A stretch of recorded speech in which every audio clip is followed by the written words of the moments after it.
Welcome. My name is Unity Stoakes, co-founder at Startup Health, and today I get to speak with one of our health transformers, CEO of Access TeleCare, Josh DeTillio. We're going to be learning about their extraordinary run, how quickly they've been growing, and really how they're changing the landscape of how specialty care gets delivered across the United States by delivering telehealth solutions for health systems and providers all over the nation to really help people in urban centers, regional areas, as well as remote areas, really making a transformative impact on how people get access to the care they need, even within the health systems. Stick around for this conversation with Josh DeTillio. Great.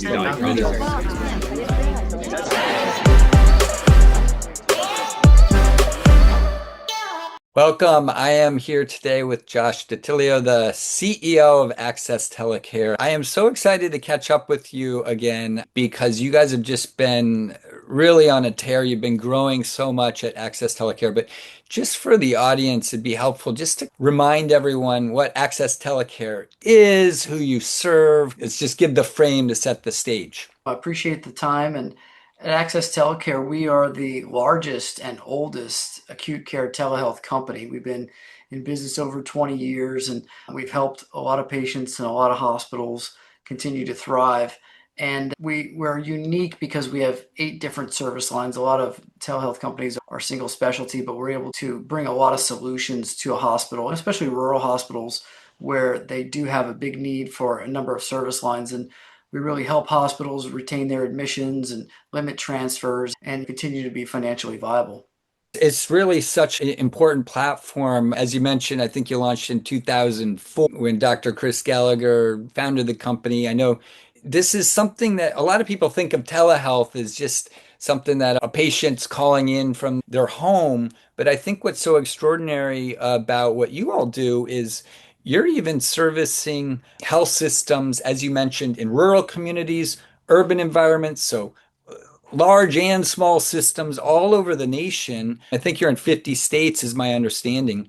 And if someone needs a specialty, now they don't have to necessarily be flown to another system to get the care they need. Is that right? That's exactly right. And we do serve predominantly health systems. We're not so much a patient to home model, but yes, we are in all 50 states. And frankly, when we started in the early years, it was a little bit more rural type hospitals. But what we're seeing now is that all hospitals, regardless of size and scale, need these specialists. And it really is market dependent, but hospitals are realizing that having telehealth can be one, more cost effective, and two, ensure that they have all the services that a hospital needs to take care of every single patient. Because if you do have a gap in cardiology or in nephrology or infectious disease or neurology, then you're often again transferring those patients, and the patients probably are not having as a good outcome. So the quality is not as good either. So yeah, I mean, we're continuing to see the growth. I think that the telehealth space is going to continue to grow. There's just a lot of physician shortages. And if you've seen the news lately, there's over 750 hospitals out there that are at risk of closing. And telehealth can substantially help all of those hospitals by providing the specialists to make sure that they can keep their patients local and they don't have to drive an hour or 2 hours to the larger urban center, right? And also maybe they have keep them close to their family so their family can see them while they're getting care. That's just, you mentioned some of the specialty areas. You mentioned cardiology, behavioral health, nephrology. Is it pretty vast spectrum of specialty care that you cover? We do. We have 8 service lines, which is pretty robust in the industry. Most of the telehealth companies are one specialty, sometimes two. There's a couple that do multi-specialty. But yes, we are, again, the largest and with 8 different service lines: neurology, behavioral health, cardiology, infectious disease, pulmonary critical care, nephrology, hospitalists, and MFM. Interesting. So you're an enterprise platform, which I think is very significant as you framed it at the beginning. Is there Describe the difference between how you're able to serve a rural practice, but you also serve some of the largest systems in the country in big urban environments. You're able to do both. Yeah, what we've seen, especially in the last couple years, is while a lot of hospitals were searching for telehealth individually, the ones that are part of the larger systems really needed it as well. And so what we see is we see a lot of more of bundling and type of services, more corporate level type decision making on services. And like I said, it can really reduce the number of transfers for the health system.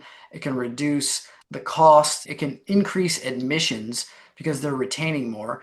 And frankly, it's a great system approach. I come from the hospital world. I was CEO of a number of hospitals before joining Access TeleCare. And as a hospital CEO, you need to have those specialists, you need to have those doctors. And so, even if you're in a rural hospital or if you're in an urban hospital, if you don't have those specialists and you don't have them on call, then you're often, again, transferring patients. And that's just not a practice you want to get into. One, it's just not as good patient care. And two, again, keeping those patients local is better care for them, better outcomes, better for their family members. And not only that, but when you play it further, when these community hospitals close, they're often the biggest employers in these towns or these areas. And so if these hospitals close, then there's a massive loss of jobs. And we've seen towns really go under because their hospital closed. So keeping them open is really vital. And telehealth has proved to be a big opportunity when it comes to those, not only from a healthcare standpoint, but from an economic standpoint for towns.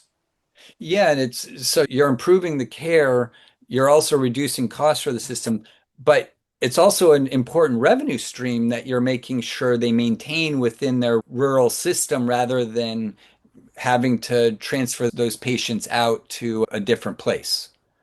It all starts with great quality and a great patient experience, and we provide that. But yes, there is the financial benefit as well. Again, if those hospitals are able to retain those patients locally, they're able to retain those admissions, retain those surgeries. The financial improvement is significant. And we've seen that in many case studies that we can get into on where hospitals were deeply in the red and they brought on telehealth for a number of service lines and they were able to turn that around and get back in the black and stay viable and stay open. You mentioned your background as a CEO of many systems. I think that's just really helpful and compelling. Is it true you were actually a customer at one point of Access Telecare? Can you just give a little insight to what you saw when you were on the other side as the customer, and then how that's impacting your thinking now as the leader of Access Telecare? It's a very interesting story. Back in 2008, I was a community hospital in Miami, and it was more of an inner city hospital, and we didn't have a ton of specialists, and we wanted to do a primary stroke center, and we only had one neurologist at the time, and that neurologist didn't want to take call. So for a primary stroke center, you have to have 24/7 coverage, and so back in 2008, telehealth was kind of starting. I've always been an early adopter in technology, and we learned about this company, Access TeleCare, which was called Specialists on Call at the time.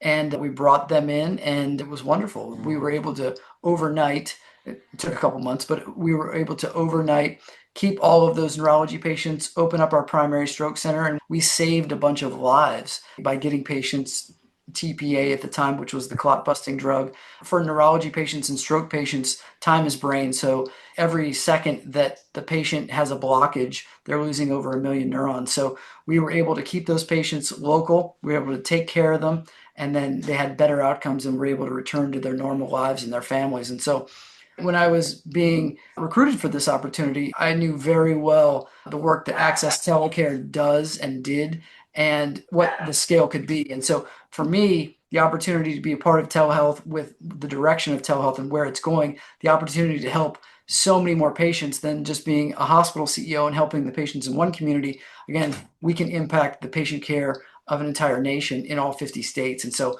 that's pretty powerful and exciting. That's why I'm here, and that's why I am a staunch believer in telehealth, and I've seen it save lives.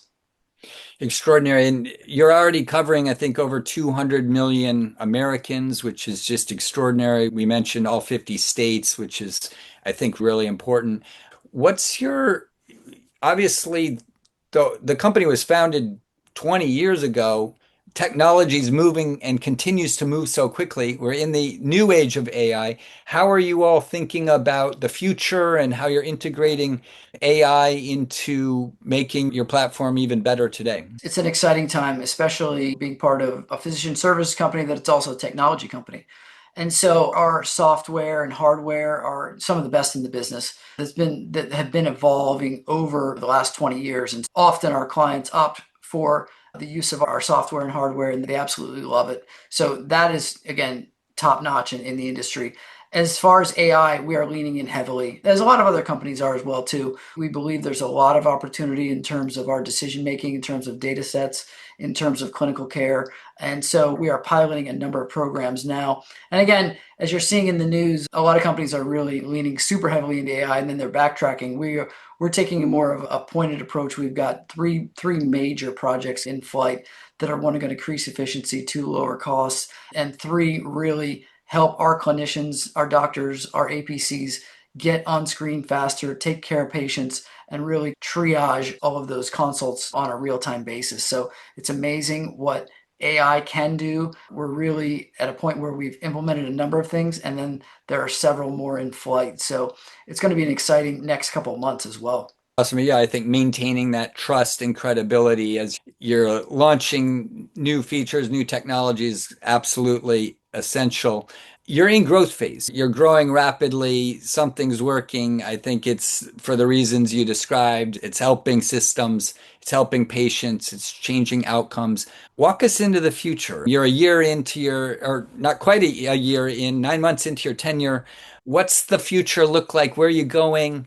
What types of organizations should be reaching out and connecting with you as you're looking to scale?